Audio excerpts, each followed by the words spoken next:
There's Jordan Peele congratulating you. You're at the Chinese theater, and you're just like, what? Yeah. It's magical even more because I didn't anticipate it. We were doing 5 days of work in one, pretty much every day. So I don't think people had a sense of where this was going. All we have is today, swim, swim, swim. I'm so inspired by Malayalam cinemas. I want to be able to do something there. And I definitely do want to do work outside of India. I'll play more than a taxi wala.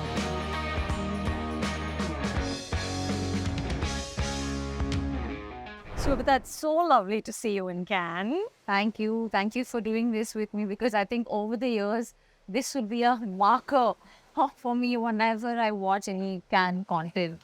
So it's nice to be doing this with you. Listen, I have to first congratulate you on Monkey Man, Thank which is such a throbbing, pulsating movie. Very visceral feeling. It is. It is. I had a tough time with the violence. I'm just a wuss, but Yeah. it's just so sort of energetic. You know, it has such a kind of a pulsating feeling to it. And I have to tell you, I was also so thrilled to see you in the New York Times. Thank you. That was so lovely. But they said you're a niche Indian actor in Yeah. the headline. Yeah. And I would say that post Made in Heaven, The Night Manager, you are no longer niche. You are a mainstream, successful Indian actor. I think you mean it in the best way, and it feels Absolutely. great to hear it. But when I look at it from their lens, I think their idea of India is also primarily dictated by what they see as Bollywood, Right. or like the out there gloss. Yeah. And I don't think that's a template I've been associated with that much. I'd love to be, but therefore, anyone who's not doing that is like Niche automatically. I think it's a kinder way to say indie. Yeah. But that's great too. Yeah. Yeah. Yeah. You know, but what's amazing to me is that you actually auditioned for Monkey Man in 2016 Yeah. before you came here with Raman Raghav 2.0 Yes. in Directors Fortnight. Yeah. Yeah. And now you're back here. It's amazing. What does that feel like? It's incredible.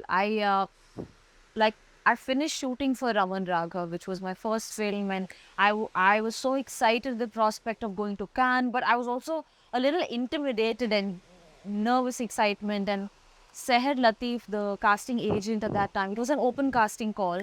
I was just on a roll, just auditioning for things anyway, and I had tested for this. I was called back for a round two, and Dave was in there. I was, and I did my thing, and he seemed to really connect with that rendition of what he had on paper. And I didn't hear back for years, and I thought, they moved on, and that's fine. Some auditions you crack, and some okay, it's fine. For years, you didn't hear that. Years. My God. So I just assumed that okay, they must have made the film. Right. I don't think I even thought about it because I was so caught up in like auditioning for things that I don't know, I wasn't that tuned in. And then in just before the lockdowns, I get a call from another casting agent saying he wants to meet, and he tells me that since I saw you in that audition, it's always been you. And I was like, it means so much, that.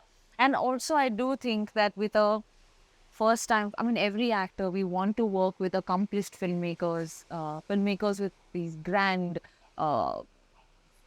scale and people who've been out there celebrated. You want to be part of their canvas, but I think with a first time filmmaker, storyteller, it's just there's a charge there. They're scared, but they can't afford it. It's such a trusting process where if we drown, we're drowning in this together. Are you in for the ride? Right. And for me, I think and at that point, it's not the biggest part. But I think to be part of his vision, and I trusted him because at that point, I had no reference point to, is he going to make a good film? What are his aesthetics? Like, I had no idea. All I had was a conversation with a guy who wanted to sing his song. And I didn't need anything more. And we shot it. The conditions during shoot were quite challenging, very challenging. And to go through that grind, not knowing what would happen of the film, And then another 4 years later, to have this, incredible release by Universal, and there's Jordan Peele congratulating you. You're at the Chinese theater, and you're just like, what? And it's magical even more because I didn't anticipate it. That's right. And because I did it, because I felt for it, it makes it all the more sweeter. Yeah. And it's a very ambitious film. I mean, he's a first-time director, also directing himself. And that's a very, very hard thing to do. Yeah. What was that experience like? I could, like, very soon, in a couple of days, tell that his aesthetics were incredible. His visual, fervor, there was such a finesse to it. Yeah. I mean, finesse as in his taste aligned with what I thought was beautiful. And I could tell he had great taste in music. Therefore, I could tell that a sensory experience was important to him because of these things.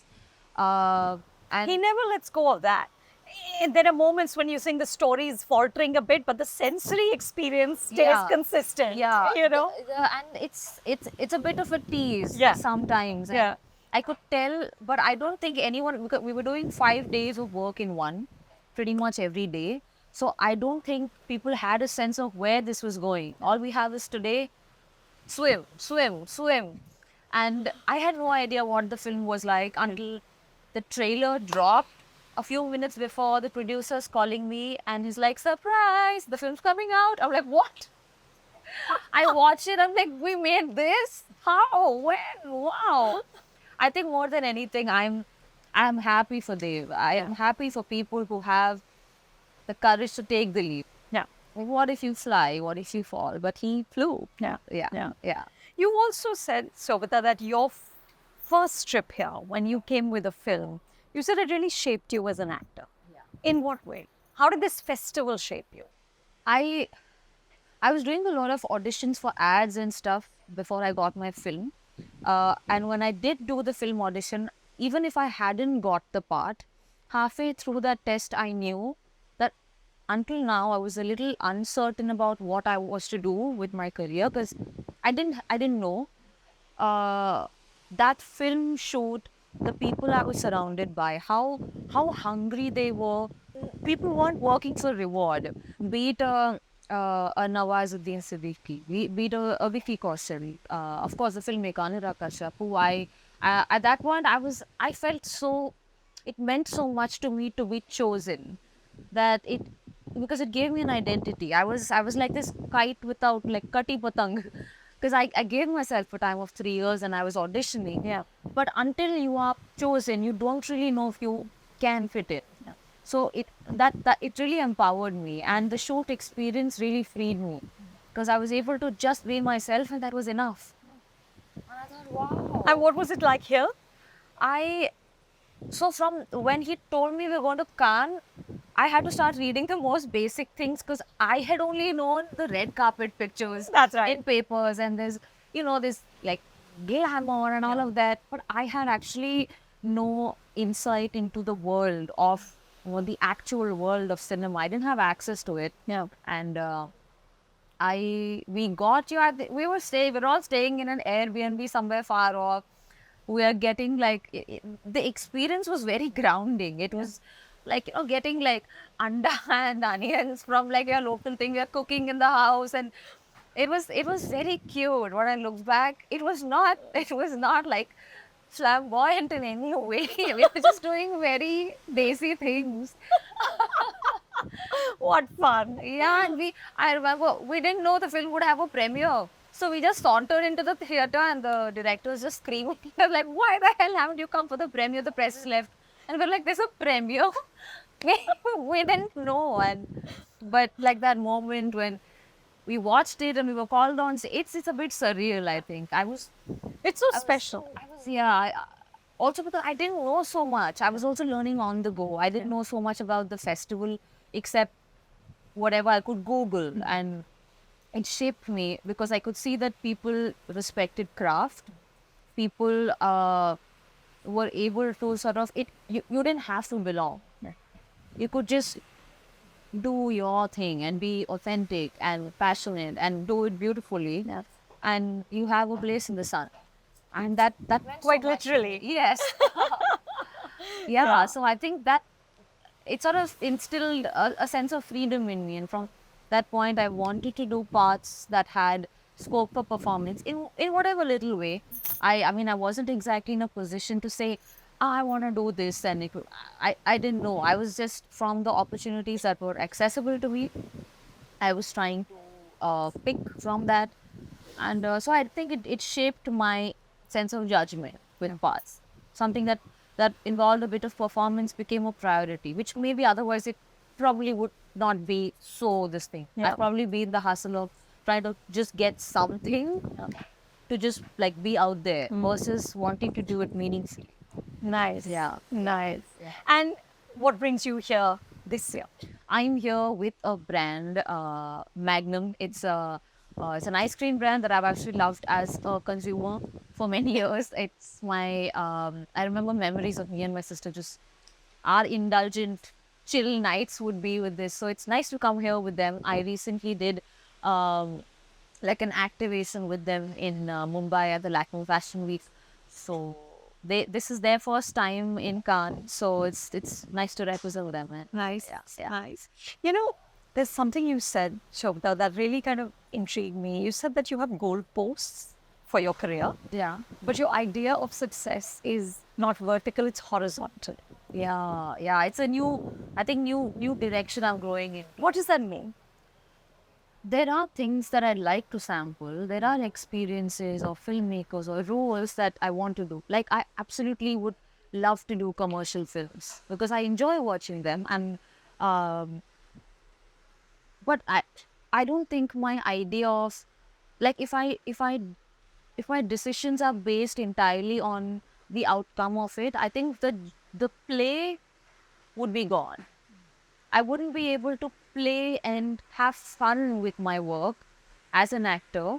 I'd have to pick parts that I know will be bangers with the audiences. So that has its own compromise, right? So somewhere I want to be able to grow as a person, as an actor. At the same time, try and see if I can belong in mainstream opportunities and do parts that ask more of me. I want to be able to do all of that. That's one thing. But also,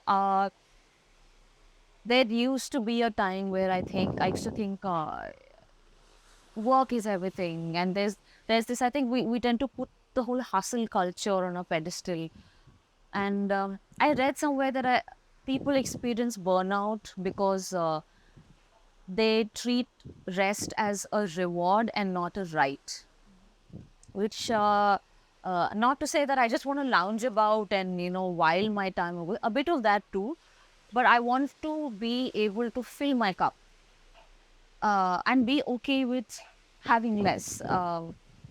Yes, I want success. Yes, I want opportunity and variety and appreciation, recognition, but also I want family. I want to be able to travel and do the things that shaped me. I was backpacking a lot a few years ago. I haven't really pursued that so much, and I remember it gave me so much joy, and it really formed me. So if I were to not pursue those because I'm single-mindedly doing just this, I think I would lose touch with life in its many facets. Which is also what finally informs your acting. Absolutely. Yeah. Like how do you know? How do you even not to say that spending time amongst a certain set of people will, like how people are like, oh, I'm method, I do this. Yeah. Maybe it works for them, but I feel like you've got to engage with life. You've got to have a dialogue with your experiences, be present. And you can only do that if you're not constantly planning your next move. Yeah. And I do understand that all these things are a little at odds with each other. You want to be able to be a little, as an actor, you get told, you got to be strategic with the things you do and all of that. There is that. And then there's this really like, I think, Sufi side to me, which needs its elbow room. And they have to coexist. They're at odds, but such is life. So I think walking that tightrope has been my 20s. Yeah. Cannes is also so much about fashion. Yeah. Right. And you talked about how you see fashion as art, and when it's just a facade, you said it's boring. Yeah. Tell me the difference between fashion as art, fashion as facade, and how do you go from fashion as facade to fashion as art? my my journey with fashion or style has been directed by first by a teenager looking at magazines and being like, oh my god, so cool, which is no depth to it, just like looking at imagery and being drawn to it. Then as I started working, I was working with stylists who would put me in a look. Sometimes I thought I looked nice, sometimes I absolutely hated it, but I didn't have the clarity of mind to say I don't like it, because I didn't know why I didn't like it. Right. And I don't think I also had the confidence. I didn't have a sense of self at that point to inform them that, hey, this is more my vibe. So now the past few years, I felt like it's fun to do fashion, enjoy it, like play, but also have it represent who you are. Like art. I mean, the minute anyone says fashion is art, it sounds very, very like bourgeois.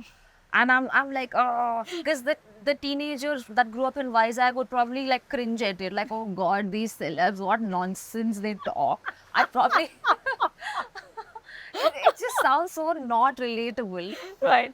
In the recent past, I've been digging in more and more about Indian textile history, or in like the Indian expression of style and fashion, and it's so beautiful because it has meaning. There's a reason why someone would wear a certain piercing or a certain cultural relevance to a drape. So suddenly there's a story to everything, and as you also do it, it affects your mood because you know why it was like that. Right. So I think the more, like, the deeper you go into something, the more meaning you find in it. The farther away you are, everything is just what it looks like. When you get closer, I think everything is what it makes you feel. Yeah. So I think I've had the freedom and the privilege of, in the last years, spending time understanding just design, architecture, fashion, all these things. I think they're quite directed by history, and if we understand why someone wears what they wear, and what about it you like or what you don't like, you start enjoying it as more than just a look. Yeah. It becomes it has meaning. It's deeper. Yeah. So in a place like this, do you take the pressure of looking a certain way? You're not walking the red carpet. Yeah, So, not. but otherwise, did you kind of think through exactly what your choices were going to be and what they said out to the world? So I was I'm here pretty much for 24 hours, and all the hours that I've not spent with the brand's activities, I've spent eating. Good for you. I'm, I, I don't take, like, I have fun with it. Yeah. I'm able to have fun with it. Last night, Magnum had a party. The theme was euphoria. So I was like, come on, let's do like crazy this, big hair, bell bottom. I'm having fun with it. Yeah. Like this morning, there was this, like, I was making a Magnum ice cream and they had a theme to it. And I think it has meaning when it's kind of connected to the goal that you're doing it for. I mean, right now I'm wearing something from my wardrobe. I like saris. It's breezy. It's beautiful. I'm just feeling the vibes. It's not stressful for me. I'm not in Cannes for making a statement. I'm here to just eat the creme brulee, eat the baguette, walk around in my trousers, pajamas, and have a good time and imbibe. Yeah. And feel good. Like, shit, this is beautiful. It is. Yeah. It really is. Yeah. Okay, I have one last question. I know now you have representation in the States.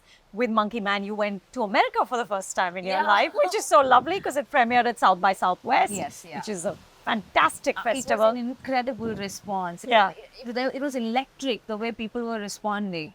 Yeah. But tell me this, are you seriously looking at an international career? And are there choices to be made that, no, now I'm going to pursue this and this is a priority, or is it all just sort of one big unfolding of what will be, will be? I I think, I mean, just my opinion, but I feel like the idea of a person having one direction, one identity, one kind of imagery only serves as a PR narrative. Because when you think of an actor, yeah, she or he, they do this kind of films in these, like they mostly do Telugu films, they mostly do Hindi films, but here and there, but like this is their vibe, they'll do action, that's their focus. The brands are all of that. It's like reducing a person to one brand, like their equity, Their own personal brand. yeah, the personal brand. Yeah. Whoever it works for, great. For me, I realize that I feel limited by it. It doesn't make me feel joy. At the odds, like, because as you keep building on one kind of a brand, there's more impact. Someone who does one genre, like a lot, they become associated with it. They attract brands along with it. All of that, which is great. But I want to be able to take different paths. I want to be able to grow, even if it means I fail. I want to be able to pick myself up, but I do want to try. I want to work in a commercial Telugu film. I want to do a beautiful film in Hindi.